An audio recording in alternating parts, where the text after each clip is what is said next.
Now getting on more into the LSAMP, kind of the technical conferences, internships, and any study abroad you've done. Could you describe your experiences with that for us?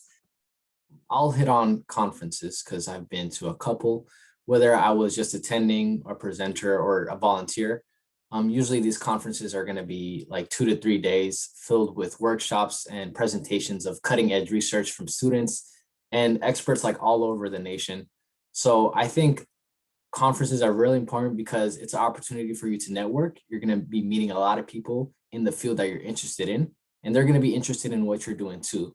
So you can, spread your knowledge and you can gain knowledge and exchange contact information. And a lot of times you can get job offers on the spot just based on the research that you're interested in. And it's also opportunity to learn, right? Again, there's going to be a lot of people doing really exciting research. And you get to go to a new place and present your research. It's a really exciting feeling.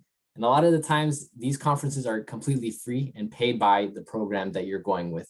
Like, for example, I've went to Idaho and Indiana through LSAMP just because I was interested in research or presenting research. They paid it for in full. So price should not be a concern when it comes to conferences. Awesome. Thank you for sharing that. Yes, I'm all a conference person and I too received my job offer through a conference. So I can't pump those enough. And then the energy coming out of those things.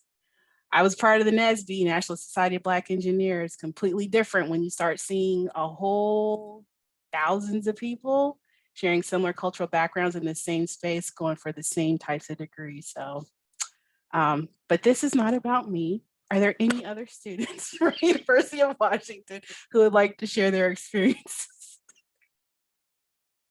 I can talk about my study abroad experience. Nahom went on it as well in Australia. It was for it. Well, this is not. I don't know if this is common for all students, but for me, it was very much a life-changing experience studying abroad, and it was completely free as well. Like I got a scholarship, and then LSAM gave me a scholarship. And something I was super worried about was like I'm not going to be able to go to Australia. That's going to cost way too much money, but financial aid, if you get it at your community college or whatever from FAFSA, most of it is going to carry over to studying abroad as well. And so that shouldn't be a huge concern when it comes to studying abroad. And then on top of all of that, LSAMP, when I went, gave all of the LSAMP students a $1,000 stipend for the research that we were doing. So we were there for free, and then we got paid for going to Australia is pretty much how it worked. So, I mean, that on top of all the really cool cultural things you get to do, we learned about the indigenous people of Australia. I was doing research in oceanography, and that was how I got interested in oceanography and was like, actually aerospace, it's cool, but I think my thing is actually oceanography. Like it just on a lot of different fronts, life-changing for me. And I've made some of my closest friends from that study abroad program. Really, I don't think I can talk it up enough, especially considering that oftentimes you can essentially get it fully funded. That's what I'm talking about. Experience it, the opportunity is there. It's there for you all. I just so want you to know it's your choice whether or not you want to attend, but don't make a decision thinking that it's not for you. So we're telling you these experiences are here and we want you to grab and hold on to them and be like, no, we gonna go. So I don't know, I can't remember all the places Courtney said, but that's for you all in our community colleges now as you transfer over to UW. So just remember, like Courtney, remember when you said this is where we're gonna go. So I can talk about internships briefly. So right now I'm involved in an internship with the National Marine Fisheries Service, and it's actually an internship through my capstone.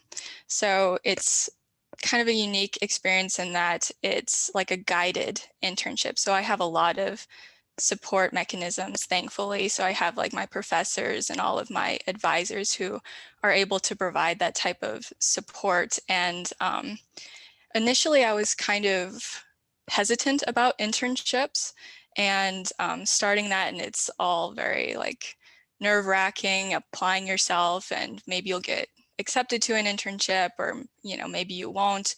And but I think the whole process of applying and going through the internship, working with people that you have never met before and building like professional relationships, I think is extremely valuable. And if you are doing an internship, maybe outside of the university, so it's not very connected to something like the University of Washington, I would definitely recommend still finding like those mentors that Isaiah mentioned, because they can really provide you with great advice on crafting like your initial email, or how to maintain professionalism throughout the internship process, or how to seek feedback on your work.